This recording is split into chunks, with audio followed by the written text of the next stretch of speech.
సీఎంగా ఉన్న పవన్ కళ్యాణ్ గురించి మీ అభిప్రాయం అంటే సీఎం గారి విషయంలో ఈ సినిమానే అనుకోవట్లేదు. అందరూ ఆంధ్రప్రదేశ్ ముఖ్యమంత్రి అనే ఫీలింగ్లో ఉన్నాం. కాకపోతే ఏంటంటే ఆయన చేసే రాజకీయం అయితే ఉండదు, సినీ ఫీలింగ్ అక్కడైతే మాత్రం రాజకీయాల్లో చూపించాడు. తన ఏంటంటే వ్యక్తిగతంగా ఏమైతే అనుకున్నాడో ఆ ఫీలింగ్ను అదే పరిపాలనలో చూపిస్తా తన ప్రజలను ముందుకు తీసుకెళ్ళాలి. ప్రజల లోటుబాటుని అడ్డుబాటుని ఏమైనా ఉంటే కనుక వాటిని సమస్యను ఎలా అయితే తొలగించారో అధికారులతో మాట్లాడతారో పక్షపాతం అనేది ఆయనలో లేదు. అయితే ఇప్పుడు ఆయన ఉప ముఖ్యమంత్రిగా ఎలాంటి మంచి జరిగింది ప్రజలకు ఆయన వల్ల అంటే ఆయన ప్రజలకి ఎంత మంచి చేశారు అన్నది ప్రజలు ఆల్రెడీ చూశారు. చూసిన దాన్ని బట్టి మనం చెప్పాలి. నా బట్టి నేను చెప్తే మిగతా 90 మంది వేరేలా అనుకుంటారు. ఓకే, కాబట్టి ఆయన చేసిన దాంట్లో మాత్రం 100% న్యాయం జరుగుతూనే ఉందని మా ఉద్దేశం. సో అంటే ఆయన సినిమాల్లోనే ఉంటున్నారు తప్ప జనాల్ని పట్టించుకోవట్లేదు, సినిమాలు చేసుకుంటే తిరుగుతుందని కొంతమంది చెప్తున్నారు. ఎంతవరకు వాస్తవం అది?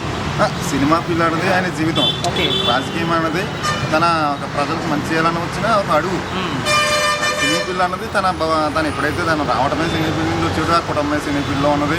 దాన్ని వదులుకుంటే ఆయన జీవితం లేదు.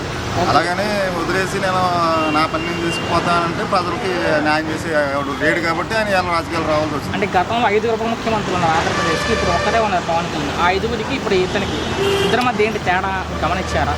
పంచిపోతాలు చుట్టూ ఉంటాయి, మనం అంతా పోతానే ఉంటాం. ఓకే, కానీ పంచిపోతాలు మనకి న్యాయం చేస్తున్నా లేదని నమ్మకం అంతే. కానీ ఒక్కడుంటే చాలు భగవంతుడితో సమానం అని మా లెక్క.